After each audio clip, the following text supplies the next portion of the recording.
When I was in high school, I was bullied and teased, and we were up on the deck, and the captain blows the horn. I fling myself down on the deck screaming. If we looked like we might do something dangerous, the grown-ups would intervene.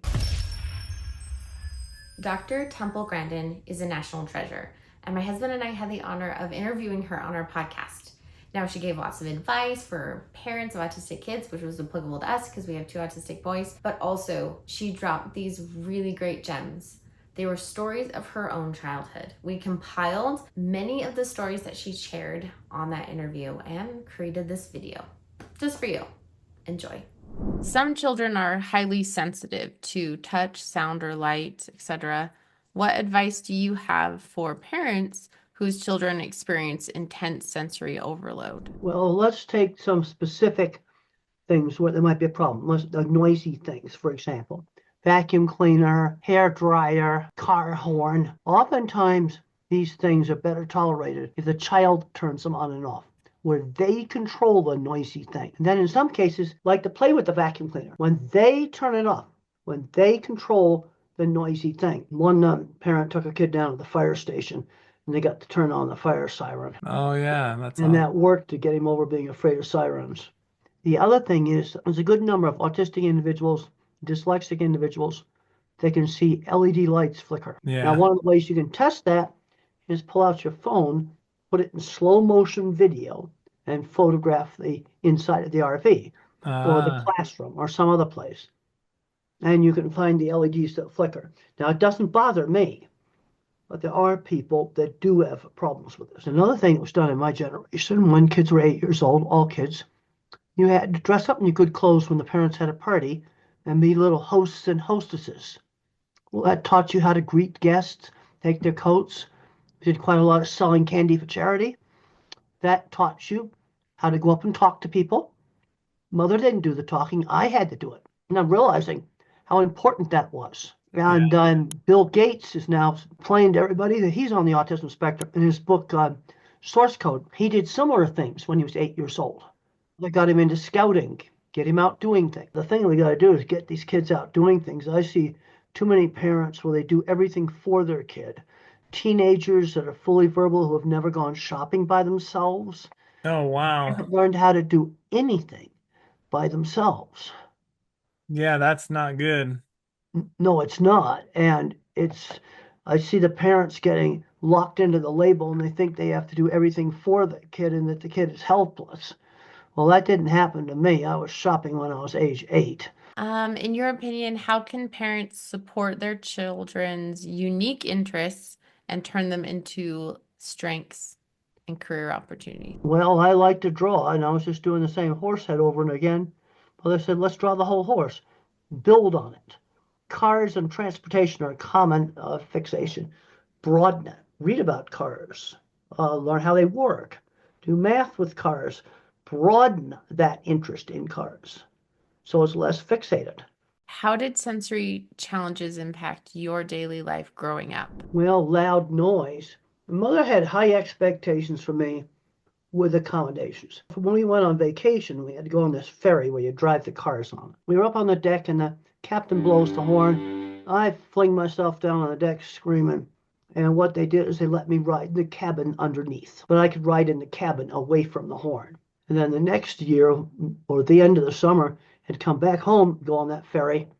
I just went right straight to the cabin. I'm an extreme visual thinker, and I discussed that originally in my book, Thinking in Pictures, Yeah. my new book, Visual Thinking, where I present some of the scientific research that shows that different kinds of thinking really do exist. To see this entire interview, check the link in the description below to join our ASD club. We meet weekly with autistic adults, parents of autistic kids, professionals, and we talk all things autism. What are some ways parents can encourage independence without overwhelming their child? After I ask Dr. Temple Grandin this question, she jumps into her answer. She knows exactly what she wants to share and she's excited to share it. And not only is her advice very sound and applicable, but her experiences, her personal experience and point of view really back up all of her advice. Well, let's just start off with simple things like when they're young, fairly young kid, 10 years old, you might be pumping gas and send them into the shop to buy something. Then shopping, they get older, shopping for more complicated things themselves. Then learning to have a bank account. Now you can have children's debit cards, but let's start learning this. The other thing is jobs and chores for young kids. Then as soon as they're around 11, how about walking dogs for the neighbors, helping out a senior, doing a church volunteer job where they're working for somebody outside the family. Instant they're legal age, they need to get real jobs. I want to see that transfer to work before they graduate from high school. Academics is important, but academics are a lot easier to make up than the working skills. Put in the comments what you think and feel about her advice. Is it realistic? And then you gradually add more things to it. I mean, I was taught at a very young age to set an alarm clock and get up, because one of the big issues that a lot of autistic teenagers have is they don't get up in the morning. And I was taught to be on time. I like to make costumes for the school play. When I was in fourth grade, I did that with my toy sewing machine that actually sewed. And it worked with a hand crank. It was a Singer Sew Handy with a hand crank. Girls learned embroidery in third grade, but it was making. Fifth grade, I went to wood shop. Kids aren't making enough stuff. That's why I did my book, Calling All Minds, which is about famous inventors. And it also contains kids' craft projects. And it has parachutes and kites that I made as a child. When it's made the big parachutes out of old scarves. And then I spent hours tinkering with the kind of crossbeam thing that I made out of coat hangers to help them to open up more quickly. It's the kind of stuff I tinkered for hours with and just had to figure it out. The grown-ups show me how to do it. No, they just let me tinker with it. But that was totally safe stuff. That only involved, pliers to cut the coat hangers and some tape. If we looked like we might do something dangerous, the grown-ups would intervene. Well, things I was tinkering with was paper, tape, string, kites, an old scarf. It was stuff that cost almost nothing. The tape was probably the most expensive thing I used. So I think that's really important because that's where I got social connections. We're so excited Dr. Temple Grandin wrote the foreword for our book. My husband and I have 5 kids, and our 2 youngest are on the spectrum, and we wrote a book called A Unique Normal. We shared 12 mistakes we made while raising autistic kids.